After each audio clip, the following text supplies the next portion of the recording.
See if I can go ahead and pull the live stream up over here. Mute. There we go. All right, so now I can see my chat here. What is up, everybody? Happy Friday to you. We've made it through the week. Uh, and what a week it's been. I mean, what a week it has been. Um, you know, I don't know if I'm the only one, and maybe it's because my mom recently passed away of a heart attack that I'm just noticing more people dying of a heart attack. And it's just like one person after another. Like, and granted, these are older people, but these are people who are older and fit. And it just seems like to me, it seems like almost every week I am hearing of, someone, older person dying of a heart attack. And it's, to me, it's normal. But, I will say this, and everybody has their opinions about, different things. My mom was 89 when she passed away, this past March. And so one would argue that my mom had some good time on this earth. But I cannot help but think that my mom probably would have lived as long as my Aunt Marie, who passed away when she was 102, if she was not constantly getting them things back in 2020, and they spooked my mama, and so she kept on getting that stuff, and until she opted to stop getting it. But I often think about people who opted to do that. What is their lifelines like these days? Are they well? But I do kind of feel like my mom probably would have lived longer had she opted out of those emergency usage things back in the day. But off of that, I just have been noticing though an influx of people dying of heart attacks. It's just been like, I mean, right after my mom, my my neighbor's dad died of, it just seems reoccurring. It's like these people aren't just, like I know people die of all kinds of things. It's just, to me, it just seems like they're dying of the same thing. And I don't know if it's just my mom dying of a heart attack is fresh and now it's just like I'm noticing it more. But let me know if you guys are observing that, because it's just one person after another. I've never at any point in my life had so many people, just people I heard of, knew, just all just kind of passing away, just dropping like flies. It's like, what the hell is in the air?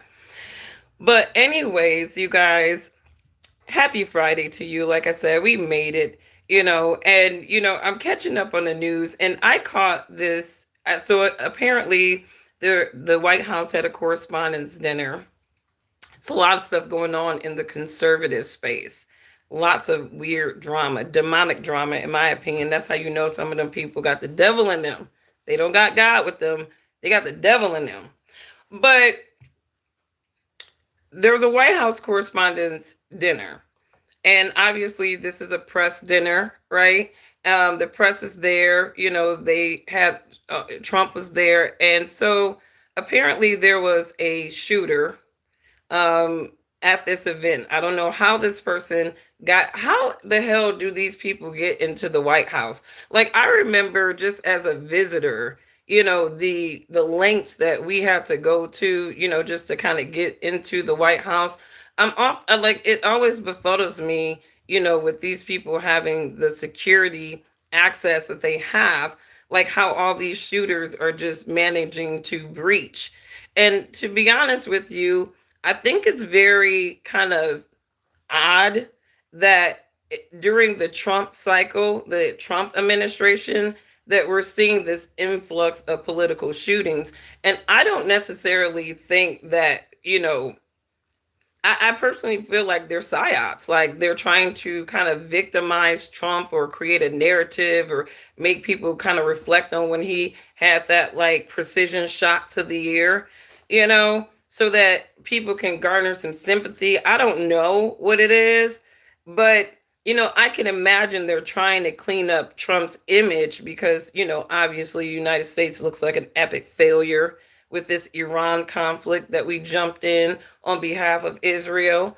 But off of that, Erika Kirk was very traumatized by this event. And I guess she went on to some platforms and she was talking about the press. She didn't like that the press was actually doing their job and there was an active shooter and these people had their cameras out and everything like that. And Erika Kirk didn't like that. And I'm like, Erika Kirk must not know that these reporters be in war zones. They be in war zones getting video. What are you talking about, Erika Kirk? Have y'all ever seen some of these reporters? They be like, oh shoot, there's a bomb back there. She talking about them pulling out their cameras to document an active shooter. I'm like, look at these people across overseas covering some of this stuff. These journalists be in real life war zones. Shots fired, all kinds of things. They're ducking and diving. What does Erika believe about that? I mean, does she think that that's horrible too? I mean, somebody got to document it, Erika. But apparently, what's going on? I see you. I see you. I see you. But anyways, Erika got a lot of backlash because of that statement. Because honestly, again, they're journalists. This is a journalist event. What do you expect those people to be doing when they got juice, they got coverage, and unfolding, right before their eyes? So Erika gets on in Charlie's office. That looked like Charlie Kirk's office, in which she came in with the black outfit on. Let me pull Erika up. And Erika was demonically pissed. And like I said, I'm not trying to be funny, but that woman has demon eyes. She has demon eyes. And I get what Erika or her acting coach is trying to do, right? They're trying to get Erika to look like, a tough chick, right? A chick with just as much balls as her husband, someone who's a fighter, right? But that's just not really her. Like I really don't think that she's this tough girl image that they're trying to project. And like I said, everybody can have their opinions about this.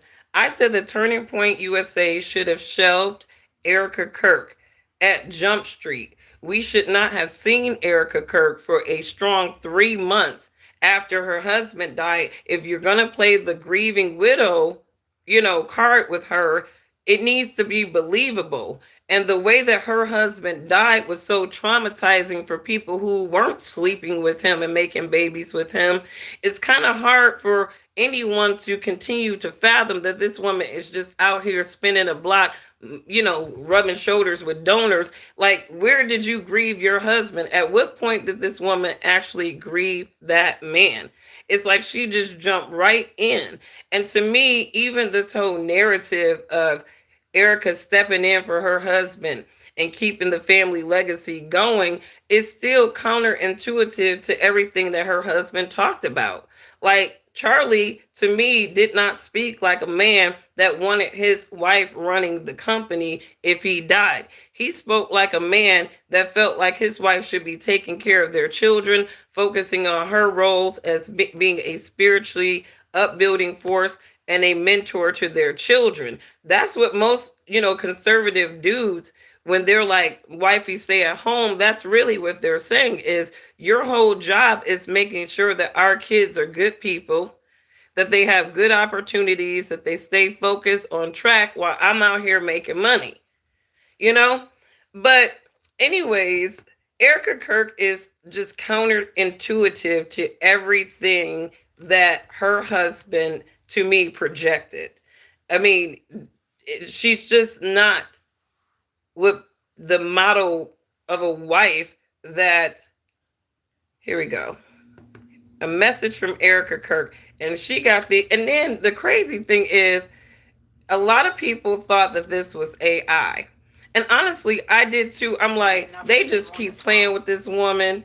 They need to just let her be and just let her go out there hustling for her husband. But this was not AI. The very picture of like the thumbnail on this video looks demonic. I guess this is like Erica's angry face. Anybody ever see that movie Half Baked? Remember Half Baked with Dave Chappelle? And remember when Kenny got arrested and he was like, Kenny, show me your angry face. Show us your angry face. And Kenny was like, like that. That's kind of the scenario with Erika. They're like, okay, when you get on there, Erika, show them your angry face, right? And like Erika's angry face just happens to look very possessed and demonic. Her angry face looks very possessed and demonic. So like they're like, Erika, show us your angry face. Show us your angry face. Come on, Kenny, show us your angry face. And she's just like, it's like, okay, look, bring it down. That's poltergeist, right? We just need you to be upset, Erika. Show us you upset. Okay. We're going to need a face coach for her. We're going to need a face coach because it's not Erika's mouth that needs delivering. It is her face. Erika's face needs deliverance. This is not some enchanted fairy looking white girl. She does not actually have a very soft face at all. I've seen some soft face, blonde looking white chicks. She don't have a soft face. She really do have terrorizing eyes. Like she has a lot of conniving, vindictive things going on in her head at all times. That's what her eyes look like. And so when they need her to show us your angry face, she's going to give us poltergeist. She's going to give us Hellraiser, right? Because that's kind of what she knows. You know, her acting coach needs to be fired, all right? Her Turning Point USA acting coach needs to be fired because they are setting her up for failure. At this point, whoever told her to do this is like they were just literally setting her up to have another Drewski skit. And then to me, her facial expressions literally validated all the homework that Drewski did in his skit. In his skit, her facial expressions just, I mean, they're everything. Like, to me, she can't say white face. It's like, good Lord, that was a very good parody. Because you keep giving him content. Because you keep doing these faces. It's almost like she's her own meme now. She's just creating memes for people to talk about. Like, who is putting her up to this? Who is putting her up to this? Erika is not your person. And I've said it before, and I will say it again. Turning Point should not have gone forward with these people. They should have had somebody interim after Charlie died that nobody knew and just let the public kind of get to know the face of an interim person versus any of these people. Because, I mean, you got Candace Owens on the mic and she's like putting microscopes on the company. So now everybody's side-eyeing everybody in this company anyways. And we have been since Charlie died. Like, we're still trying to figure out, did these people have anything to do with Julius Caesaring Charlie Kirk? Because Charlie got Julius Caesar. That to me, that was definitely an inside job. Tyler Robinson, I'm sorry, that little story, the whole he had a trans lover, all this little narrative stuff. I mean, if I was trans people, I'd be pissed off. Because it's like, why y'all always got to use us in y'all dumbass shit, right? Granted, some of these people are truly going out and doing shit like that, but they are just weaponizing these trans people. They're weaponizing these trans people so that they can have any old weird ass excuse for a shooting. And honestly, trans people need to get with the memo on that. While they sitting up there exploiting y'all, exploiting your culture, they're also narrating you all as violent shooters. And every time there's a violent shooting, whether it's a school political event, it just happens to be tethered to trans. And I'm pretty sure that that's probably not the truth. These are probably government MK Ultra psyops. But y'all community need to be on alert that y'all getting set up for a lot of psyops to be put on your people, which only validates the mindset that many have that, again, that was a mental illness. It was a documented mental illness back in the day. Now you got these demons, you're trying to normalize it into regular society, and they're weaponizing it. They're weaponizing it, right? Trans people, this is how y'all need to be looking at the government right now. Okay? Y'all need to be looking at the government like this, because, they doing a whole lot of setting up. But Erika Kirk, girl, what's wrong with Nothing you? will ever be enough for the evil in this world. Our country has become unrecognizable. These people have perverted the truth to the point that they motivated the murder of my husband. So here Erika is coming out with some weird ass shit now, because she's saying that these people have perverted the truth and they motivated these people to kill her husband. First of all the conservative commentators who are side eyeing Candace, Turning Point USA right now, they were all Team Charlie. So they weren't, to me, I didn't see any rhetoric or content that they were producing or perpetuating that would encourage people to want to do something harmful to Charlie. And again, they're running on the narrative that Tyler Robinson is the shooter and he was motivated by the fact that Charlie Kirk was anti-trans culture, which it was his right to be, right? And that he had a little boyfriend that was living as a woman that he wanted to protect. Where's Tyler's boyfriend, girlfriend? Because we don't hear nothing about them. Like, this murder was in the service of them. No news outlet thought to maybe get Tyler's boyfriend, girlfriend on the mic to kind of understand why this was why this shooting was motivating in the service of them. Like, I mean, a lot of this stuff is just kind of weird, but Erika, she needs to be the victim, and so they're gonna tongue twist all kinds of things to make her a victim. Show us your angry face, Erika.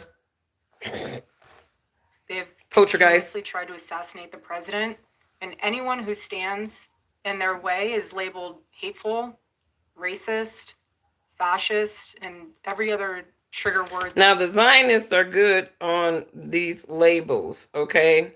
Now, Zionists are really good with labels, racist, anti-Semitic, all that stuff. That is their thing. So these are, you talking about your own people. You're on that side of people who label. Erika Kirk is on the side of people who label. If you're on the side of Zionists, y'all sling labels all damn day. Matter of fact, you pay people of different races to sling labels. So I don't understand these people. They act like we don't know who some of these perpetuators are. They don't. This is why Charlie started Turning Point USA in the first place. He didn't trust the radicalized liberal teachers. And this past Saturday, it was a school teacher, of all people, a school teacher. See, she's trying to turn this into a liberal conservative thing. And really, it's not. I don't think that, like, he was a liberal school teacher. Honestly, he was a patsy to me. He was just a patsy, right? To me, he was a patsy so that the conservatives can have a liberal shooter shooting at their event so that they can play victim and talk about laws and talk about all kinds of radical stuff. And out of this school teacher doing this little patsy event at the Correspondence Center, now everybody wants to put more taxpayer money into building ballrooms that have secret services and Jerusalem-like temples at the bottom of it. It's like, get the hell out of here. I want a tax refund, okay? I really want my money back from these foreign wars. Like, that's what I want. Like, you talking about the wrong thing. These people are short squeezing us out of our earnings. We need to talk about that more. Let's use the term short squeezing of our earnings more. And everyone is asking why I even went to the White House Correspondence Center. And it was because many of the journalists in that room have attempted to dehumanize me, and I wanted to meet some of them face to face, quite frankly. Why have a conversation about me when you can have a conversation with me? So, for example, I'm sorry, she can't talk about any journalist dehumanizing her when she literally damn near to a lot of people dehumanized her husband during that little post Charlie Kirk memorial when she's on there talking about, look, guys, I'm not trying to be morbid, but my husband is dead. I mean, damn. That to me, you can't get no more dehumanizing than that. It's almost like, look, y'all need to move the fuck on and stop talking about Charlie. I am the head bitch in charge now. All right, he's gone. Move on. Any projects that he had y'all working on, don't worry about that. Right? To me, it's like you kind of dehumanized yourself when you were just running off at your mouth too much, trying to a be journalist from the Daily your Mail came up husband. to me. She introduced herself, and she was saying, she was very gracious. She was saying, "You look so beautiful. I'm so sorry for your loss." So she said that she went to the White House Correspondents' Dinner because she wanted to face the journalists that were talking about her. So she wanted to have a conversation with To these which I journalists. replied, "It is so nice to put a name to the face, especially with all of the slander, the lies, accusations that are out there surrounding my husband's murder and myself." And I said to her, "You know what's so interesting? This is my first time at the White House Correspondents' Dinner, and I find it so fascinating, the dynamic that is going on right now, because everyone is all dressed up and you guys are commingling in and out of each other's cocktail parties. And so for one night, you were able to put aside all of your differences for the sake of freedom of speech. And then by Monday morning, things will go back to being an absolute bloodbath between all of you." To which she replied, literally, she said, "I know. Isn't it special, right? Isn't tonight so special?" And following that conversation, it was time to take our Okay. seats, and we went into the big ballroom where the dinner was. And one of the first things I noticed when I walked into that room was quite literally the proximity of the opposing outlets to one another. So you have one table here that's Politico, and another table here that's Fox, and another table here that's WAPO, and you're all crammed together, elbow to elbow. And to make the night even more of a spectacle, every single 10-person table had 10 bottles of wine. And the president of the White House Correspondents Association, she did a great job of trying to make the evening have that feeling of Americana. You know, we were in a room celebrating freedom of speech despite our differences. And the US Marine Band performed the national anthem so you had no way of knowing what the status of the shooter was, how many there were, or honestly, really anything. It was just utter chaos. And so during an active shooting, these journalists are using their phones to find moments to capture for clips. They were so concerned about getting a video in a room with an active shooter. That's their job. I studied media communications journalism when I was in college. Like my undergraduate is in communications, and I had to do all kinds of little classes at news stations and do mock, you know, all that shit. I didn't want to be in the news because it's a jungle and of lies. But that is what they do. That is what they do. I remember there was this movie called Up Close and Personal. It had Michelle Pfeiffer and I think it was Robert Redford. And Michelle Pfeiffer was playing this female reporter, and Robert Redford was a very popular reporter or whatnot. And he was basically teaching her the ins and out of reporting. And being a reporter is not for the light of heart. Back in the day, the reporters they were actually investigative people putting their lives on the line to get the facts of certain stories, right? That's what real reporters were doing back in the day. I don't know what the hell these people do today or whatever because they're being force fed what to say on these networks. But real reporters were out in the jungle, right? They were out in war zones. So what this woman is saying, throwing shade on these reporters for actually doing their job. Like, the story never sleeps, honey. You got to be locked and loaded at all time to catch this story, and that's what reporters do. So to me, it's like you're bitching about the wrong that they thing. could have accidentally and quite literally filmed themselves being shot. And that would have been that still would have been their money shot. That's how reporters think. They're trying to get the story. So I mean, I don't really buy all this victimhood The stuff. president of the United States by night.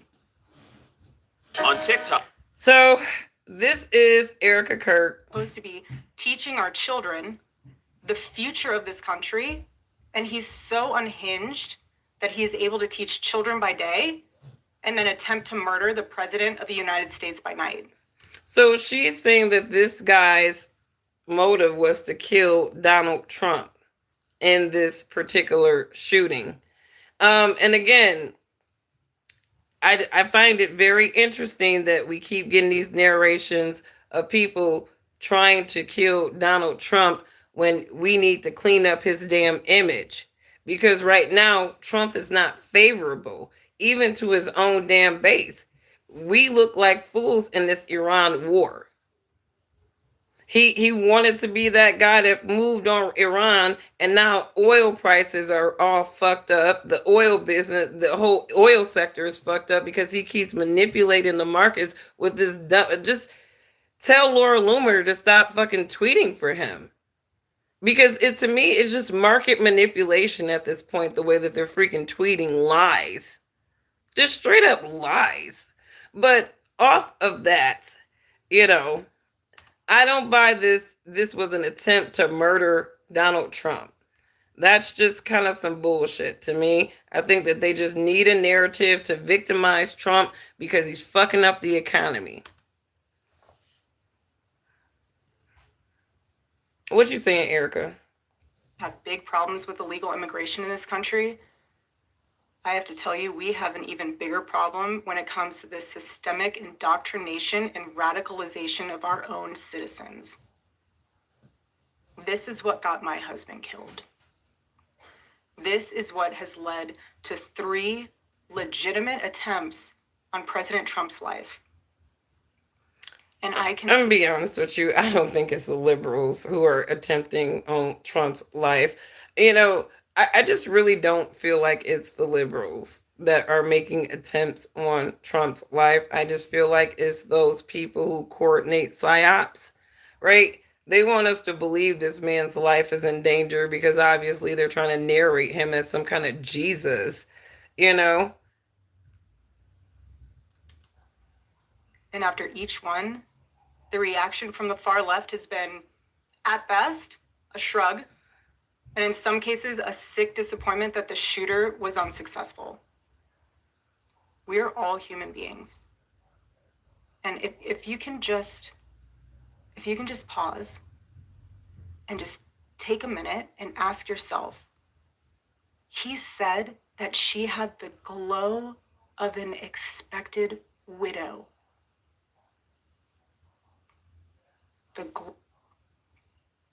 So Erika Kirk is just not feeling people, I guess, evaluating her grief. She doesn't like it that Candace Owens is so-called possibly alleging that she possibly killed her husband. And Candace has come out and said that she did not say that at all. But, here's the thing. Erika Kirk, she is, she set herself up for all this criticism the moment she came out swinging. The moment her husband died, and she didn't even give herself time to grieve. She was just on the block, spinning the block, making money, being the boss bitch, being the opposite of the narratives that her and her husband perpetuated. You know what I mean? So, Erika Kirk, welcome to the jungle. Welcome to the media jungle. You are a public figure. You're not a wife and mother anymore. You are a public figure. Welcome to the jungle. Okay. But anyways, welcome to the jungle. That's all I can say about that. What was else on my radar? Meg the Stallion and Clay Thomas. I am not going to stay on this for very long because I'm not a fan of either one of these people. But it's very interesting to hear the commentary after, a rap whore, is cheated on by a whore NBA player. You know what I mean? Obviously, he can't be monogamous. He was cheating on the woman, right? But, I think that there are certain things that come out of things like this. The first thing is a lot of women are saying Meg is beautiful, beautiful body. She basically Clay fumbled. And, I don't think that a lot of people realize that men do not care how much money women have. And honestly, even down to the looks, women are such a dime a dozen these days that you really have to come with more value than that. And I think for a lot of women, it's perplexing as to what that value should be. And I think it boils down to grace, you know, and the classic woman, and you'll hear like classic women like Felicia Rashad. She will get backlash about talking about these hoe bopping bitches that represent women today. They don't have class, they don't have grace. And I think what Rock Nation, Megan's management company, attempted to do was try to, flip the image of a whore to a housewife. And a lot of people don't buy that, even, people like Clay Thomas. And, I would say this: I did not know who Clay Thomas was before he started dating Megan the Stallion. And to me, it is a real thing where you have, even if a man is successful, he can have a lot of money. He may not have a lot of social equity. And so this is why, getting with a woman like Meg the Stallion can kind of up his social credit a little bit. And I say that because Meg has the social clout. People like her, people see her, she's known. Clay, I mean, again, you're an NBA player. I don't care how much money you got. If people don't know who the fuck you are outside of that sport, you don't really have the social status. And maybe Clay didn't want to have a social profile, but apparently he did, dating her. Because to me, he would have no reason to be dating Megan the Stallion if he was actually looking for a graceful woman to truly settle down with.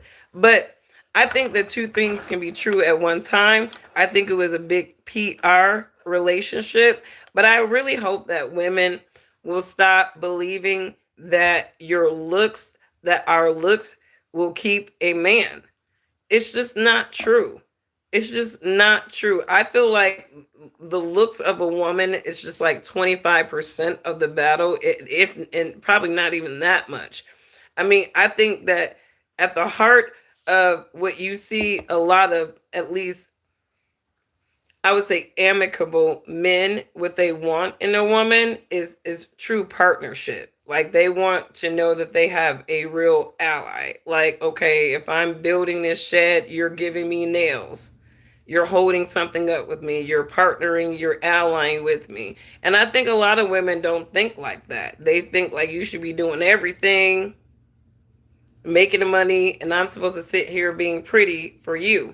But again, a lot of pretty women get cheated on all the time because, again, beauty is subjective, and pretty women are a dime a dozen for these guys. So you're not going to keep a man looking beautiful. I'm sorry. I'm sorry if they lied to you, but that's just not how you keep a man, right? You really got to capture his soul. And because a lot of men are soulless these days, it's going to be hard to capture a good man. All right? It is. It's hard to find a good man, hard to find a good woman because a lot of people are soulless. They're soulless. They don't have any soul.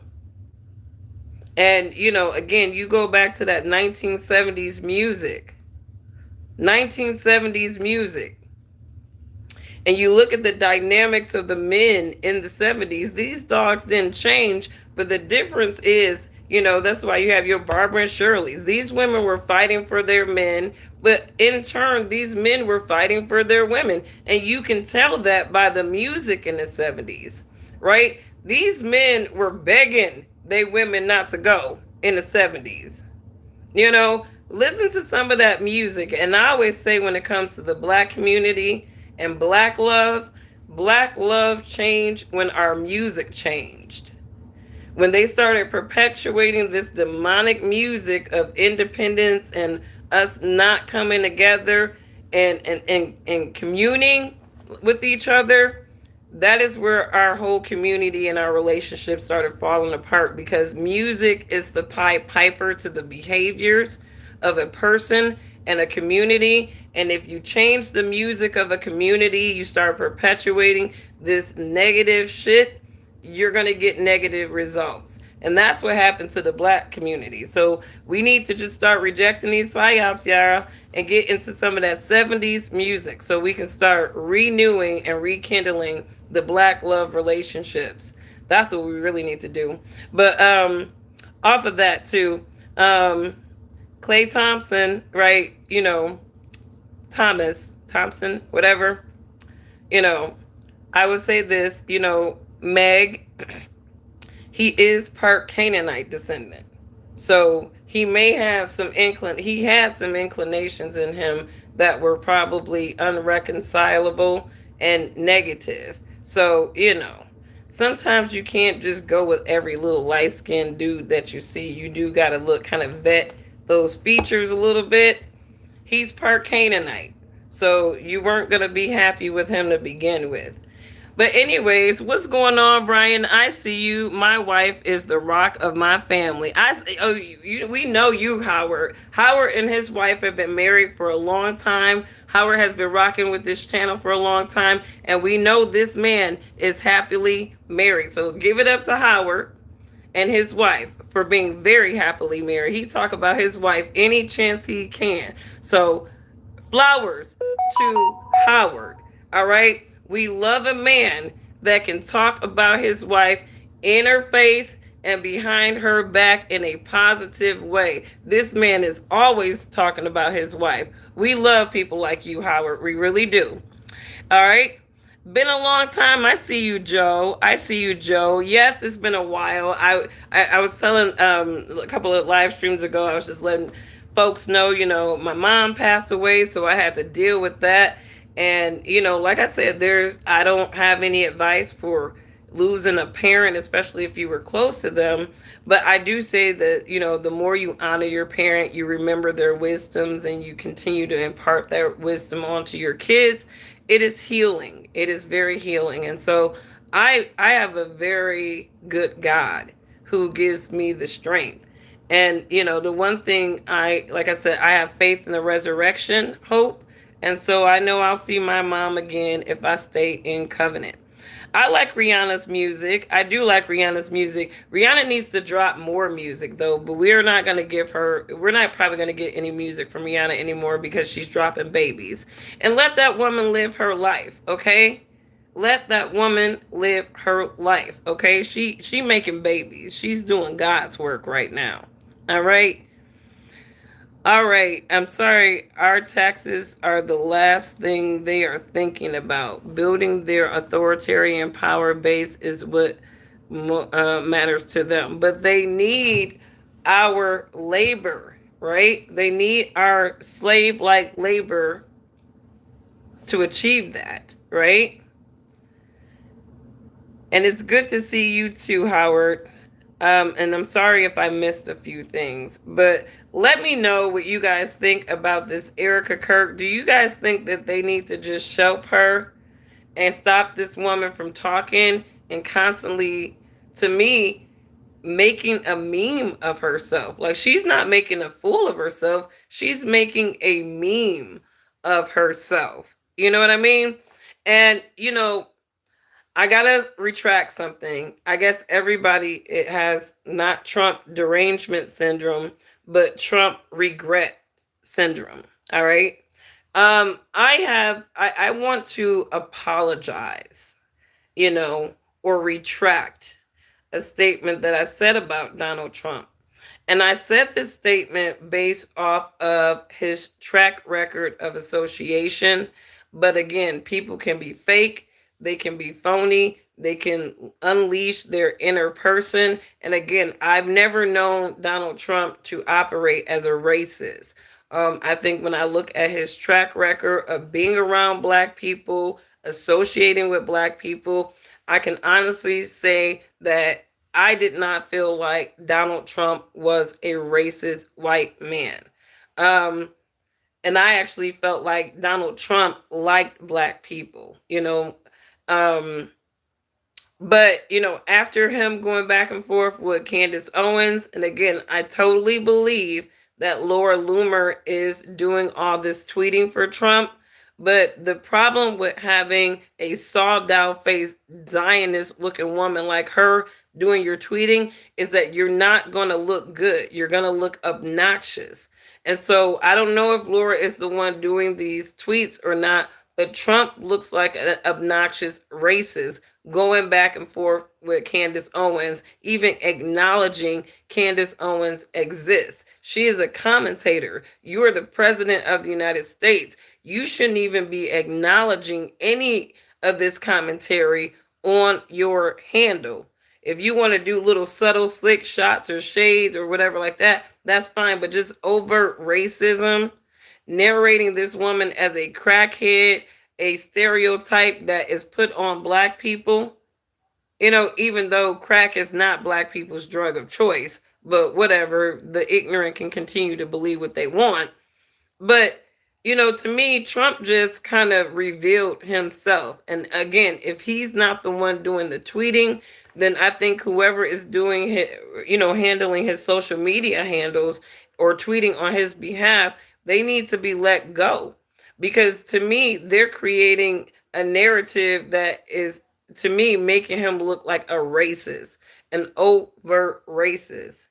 And if I was Time Magazine, I would be very pissed off, and I would be in the mindset of wanting to sue Donald Trump. Because again, like with at face value, people looking at that and they're like, oh, this is what Time Magazine did, Donald Trump was able to get, like, all kinds of things come out of this. If I was Time, I would be suing the Trump administration since he want everybody to sue Candace Owens, right? He does things that are suable, right? But that was, to me, just unnecessary. And coming from a president, it's like no respects. I have no respect for Donald Trump. I have no respect until he get these, excuse me, obnoxious Zionists out of his corner.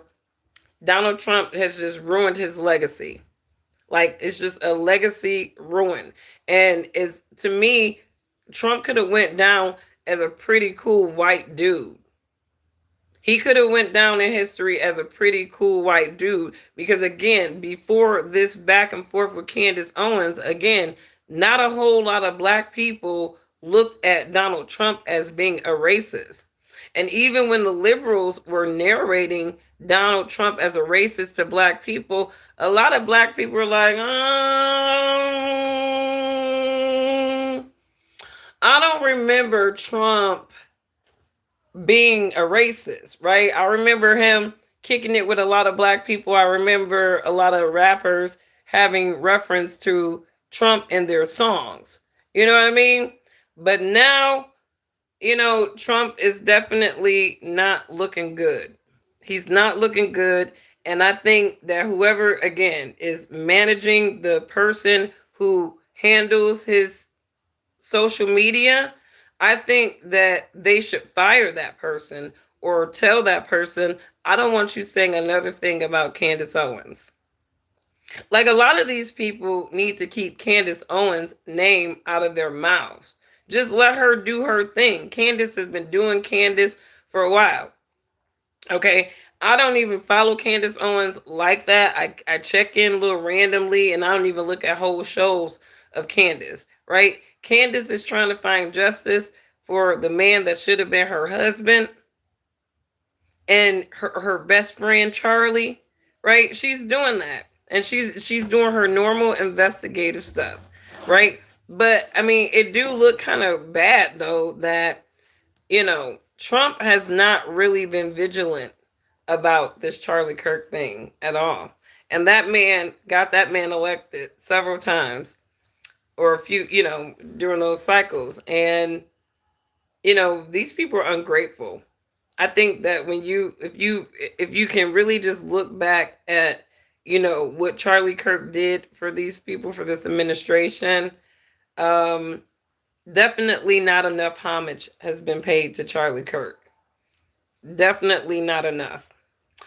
But anyways, and I hear that Brian Harpo, Charlie Kirk's security guard, he's suing Candace Owens. And again, when you sue a person like Candace Owens, they love it. I think people like Candace Owens love being sued because when you sue a person, there is this thing called discovery, and so I think that Candace likes the discovery because she can ask any questions that she want to. They're going to have to produce documentation to refute anything that she claims. So I think that, Candace absolutely wants to be sued by these people because she can get tea. Candace can get tea from the discovery process because they're going to have to cough up documents every time.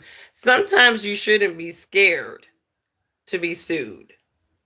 Sometimes you might want to be sued if you're trying to get some extra information that you may not be able to get. Sometimes, a little lawsuit is not a bad thing because then you can get more things. So learn a lot from Candace Owens in terms of freaking out the Zionist system because they did train her, they did make her, and now she's using their little systems against them. Right? So we'll see how Candace Owens fares with the Zionists, and we do pray for her soul because these folks are very good about, you know, taking people out of the game. But Candace was friends with Azalea Banks. And we know Azalea be into that voodoo stuff. And so, tread really lightly with these Caribbean chicks. Just tread very lightly with them. Because some of y'all not really operating with the God of Abraham, so you have zero protection. You have zero protection. But, anyways, you guys, have a wonderful rest of your day. Erika, you keep on giving Drewski that content. I can't wait to see Drewski dress up as Janet Jackson because she did look like Janet Jackson from Rhythm Nation, and do another skit because this woman is giving these people collateral. She's giving them collateral. Like, and honestly, Erika, she's that CEO that wants to be in everybody's face. Okay, you have to be okay with the criticism that people give to you, Erika. And right now, you and them demonized, y'all need to be retired. Erika, show us your angry face. Poltergeist, exorcist, we need you to dial that down. We need you to dial that down. I'm gonna actually, for the rest of the night, I'm gonna chill and I'm actually gonna watch Half Baked. Shout out to Dave Chappelle. Right? Show us your angry face, Kenny. E. That's Erika right now. Show us your angry face, Erika, and she's giving them exorcists. Mm-mm-mm. Anyways, you guys, love your neighbor as yourself.